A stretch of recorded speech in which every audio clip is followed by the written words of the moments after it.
Привет, друзья! Сегодня я хочу рассказать вам о том, как я впервые приехала в Москву. Это был, наверное, один из самых страшных и, с другой стороны, судьбоносных моментов в истории моей жизни.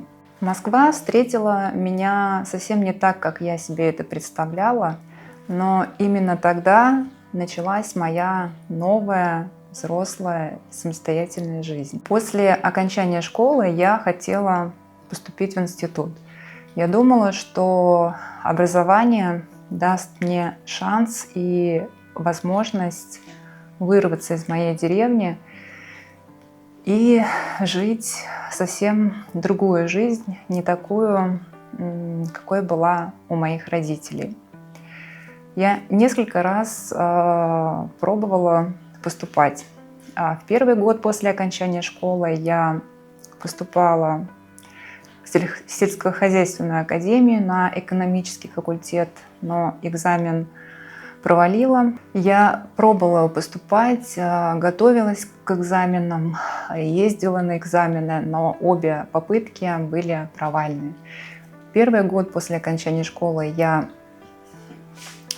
поступала в институт на экономический факультет на бюджетную основу, но не прошла, потому что в то время бюджетных мест было очень мало, и, как правило, они доставались детям, у родителей которых были свои какие-то определенные связи.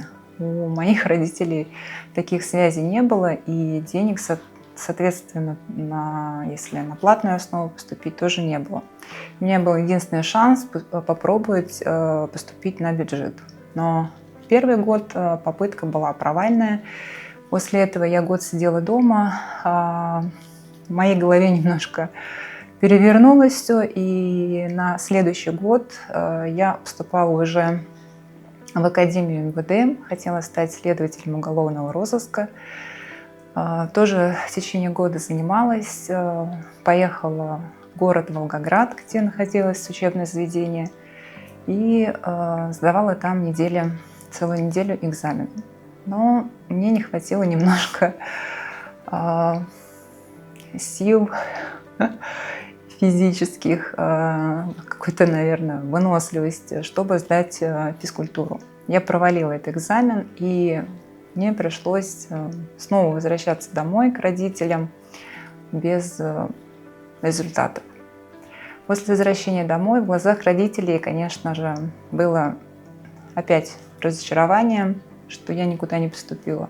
И у меня, конечно же, после второй провальной попытки внутри все мои планы, все мои мечты, о которых я думала и мечтала, они, конечно же, рухнули. И было разочарование и страх перед тем, что мне еще раз на еще один год придется прожить.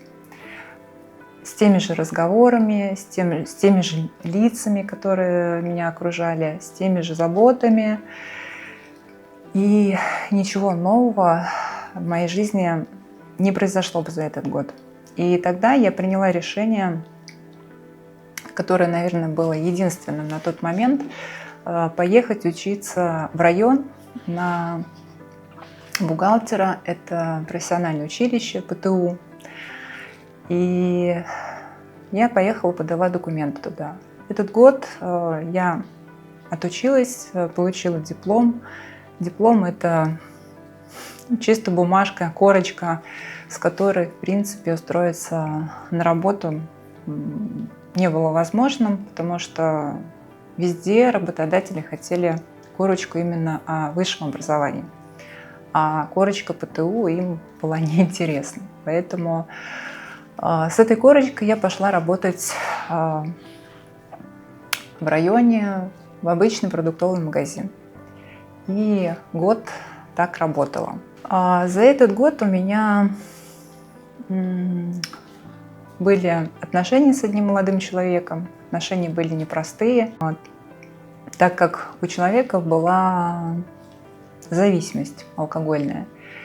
И я на тот момент своей жизни, наверное, еще в силу своей неопытности верила и надеялась, что человек может исправиться. И после каких-то сильных скандалов давала ему еще один очередной шанс, но в итоге ничего не менялось.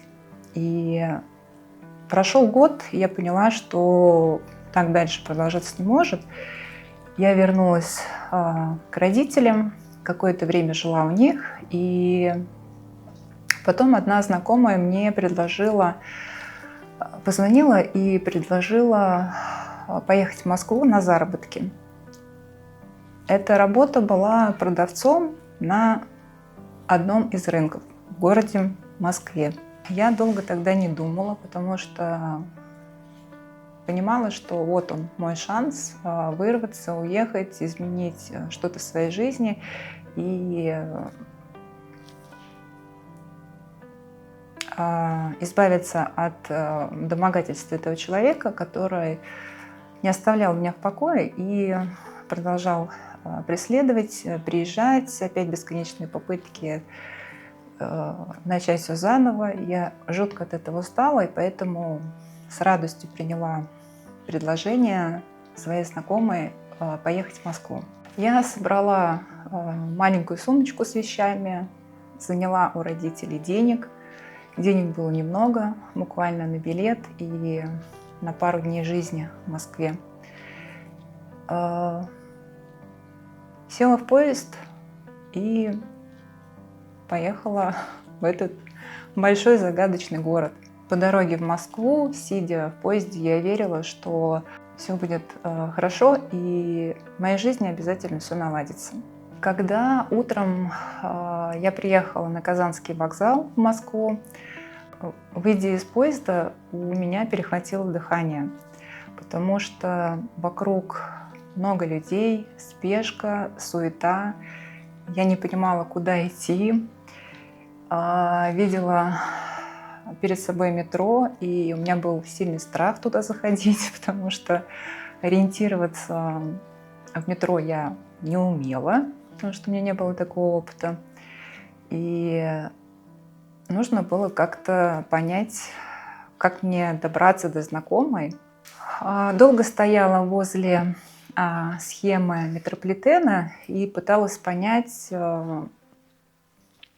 как мне ехать и как со всем этим разбираться. Пыталась у прохожих спрашивать.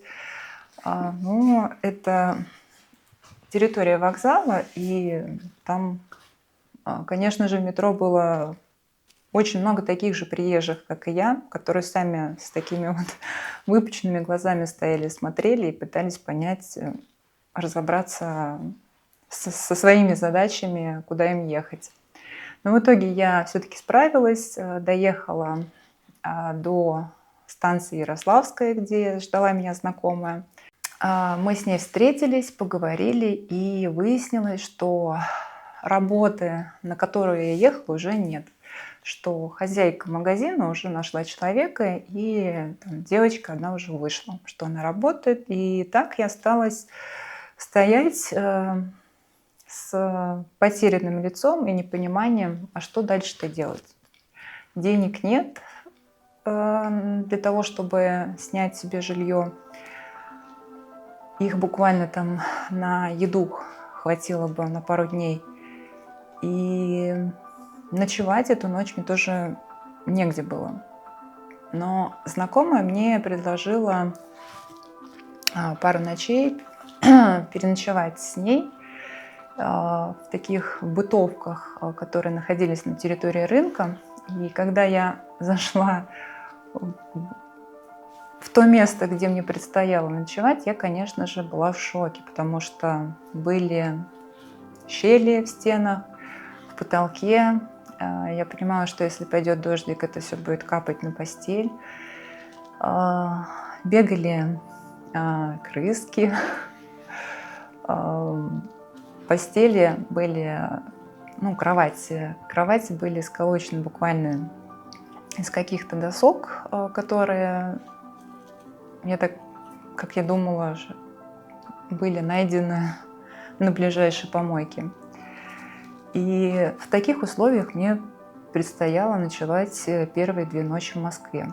Но прийти и переночевать нужно было туда уже ближе к вечеру, когда охрана закрывала все павильоны, и на территории рынка уже не было людей. В этот момент мне нужно было подойти к знакомой, чтобы переночевать у нее. День я проходила по территории ВДНХ, ждала, когда же уже стемнеет, и я смогу пойти на свой ночлег. И когда этот момент наступил, я пришла, охрана, которая на рынке была, меня не пропустила. А тогда телефонов мобильных не было, и у меня не было возможности позвонить знакомой, чтобы она вышла и встретила меня. И она думала, что просто у меня что-то изменилось, и я буду ночевать в другом месте.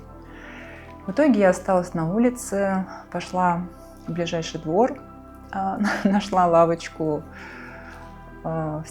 такую спрятанную между деревьев. И, собственно, так прошла моя первая ночь, сидя на этой лавочке, глядя на московское небо, на котором не было столько звезд, сколько в моей родной деревне.